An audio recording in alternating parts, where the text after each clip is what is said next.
Good morning students. +1 art हमारा lesson चल रहा है विधाई का, और उसके अंदर आज हम करेंगे लोकसभा की शक्तियां। कुछ ऐसी शक्तियां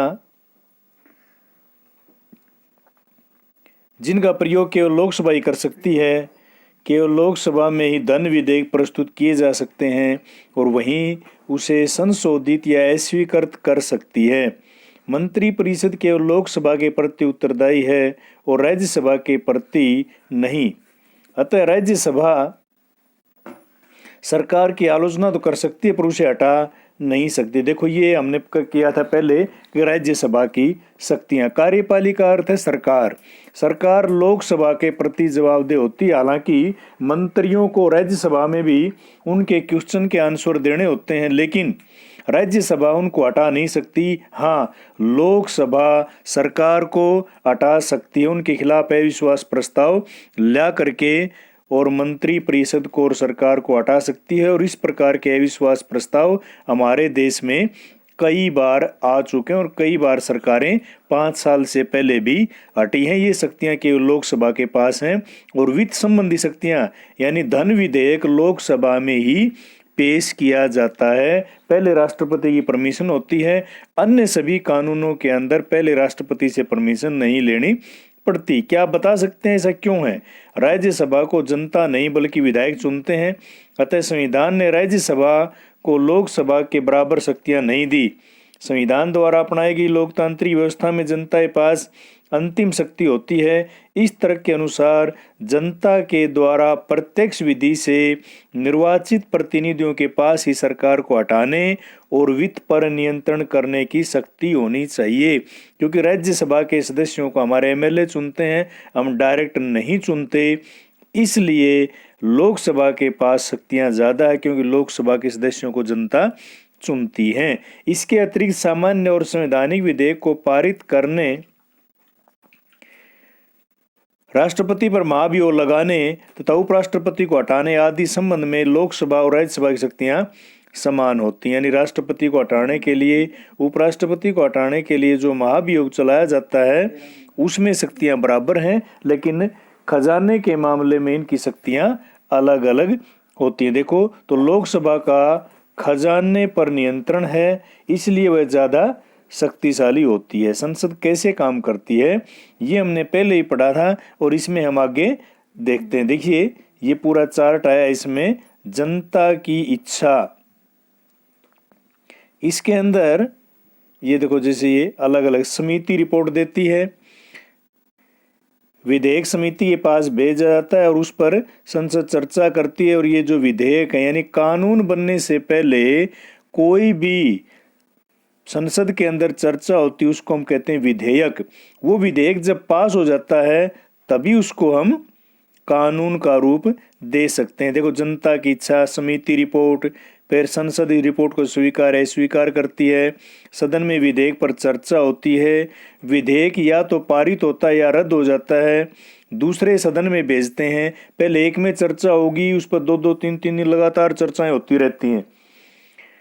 दूसरा सदन या तो उसे मंजूरी देता है या और सुझाव भेजता है।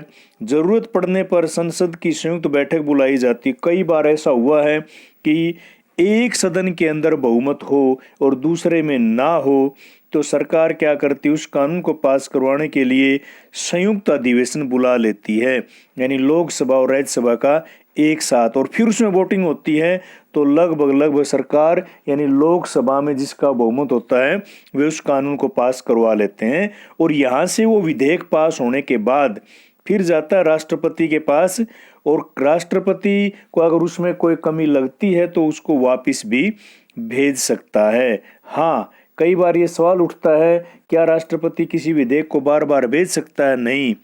कोई विधेयक जो दोनों सदनों में पास होने के बाद राष्ट्रपति के पास जाएगा तो राष्ट्रपति उसे एक बार वापस संसद को लौटा सकता है। और संसद अगर उस बिल को उसी स्वरूप में दोबारा भेज दे बिना चर्चा के, तो राष्ट्रपति उसे वापस नहीं भेज सकता, उस पर हस्ताक्षर करने होते हैं और फिर वो विधेयक बन जाता है कानून। और कोई भी धन विधेयक राज्यसभा में कभी भी पेश नहीं किया जाता, वो केवल लोकसभा में ही पेश करते हैं। ये कानून बनाने की एक प्रक्रिया है जो मैंने आपको क्लास में बताई थी कि आप लोकसभा चैनल पर या राज्यसभा चैनल पर देखना कि किस प्रकार चर्चा होती है, और वो सारी चर्चाएं आपके क्लासरूम के अंदर करवाई जाएंगी कि कानून कैसे बनता है।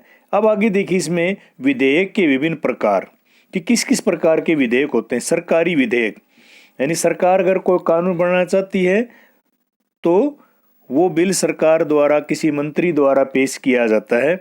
निजी सदस्यों के बिल विधेयक, कई बार कोई भी सदस्य किसी पर कानून चाहता है तो अपना विधेयक पेश कर सकता है। हो सकता है उस पर चर्चा ना हो, वो पास ना हो, लेकिन वो पेश कर सकता है। गैर वित्त विधेयक और वित्त विधेयक, वित्त विधेयक भी सरकार द्वारा पेश होते हैं। गैर वित्त विधेयक यानी धन के अलावा दूसरे जो बिल हैं वो निजी भी पेश हो सकते हैं। सामान्य विधेयक और संशोधन, संविधान संशोधन विधेयक, संविधान संशोधन विधेयक भी ज्यादातर सरकार द्वारा ही पेश किए जाते हैं। हाँ, विपक्ष के सदस्य भी संसद में अपने बिल पेश कर सकते हैं। कोई राजनीतिक दल अपने चुनावी वायदों को पूरा करने या आगामी चुनावों को जीतने के इरादे से किसी विधेयक को प्रस्तुत करने के लिए सरकार पर दबाव डाल सकता है। अनेक हित समूह, मीडिया, नागरिक संगठन भी किसी विधेयक को लाने के लिए सरकार पर दबाव डाल सकते हैं। जैसे अभी आपने देखा हो किसान आंदोलन पूरा 1 साल तक चला, ये हित समूह था किसानों का, इन्होंने सरकार के ऊपर दबाव बनाया और सरकार ने किसानों की मांग मानी और उस दबाव के आगे सरकार झुक गई और वो कानून बदलना पड़ा।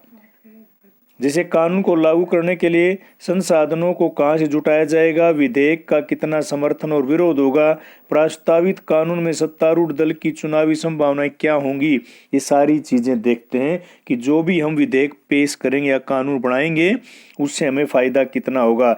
और अब सरकार को लगा कि इस किसान कानून से हमें नुकसान होगा तो उन्होंने उसको वापिस लेने का फैसला किया, क्योंकि चुनाव में नुकसान होने की बड़ी संभावनाएं थी और देश में किसान ज्यादा, किसान भी डटे रहे और सरकार के ऊपर दबाव बना। इसको बोलते हैं दबाव समूह या हित समूह।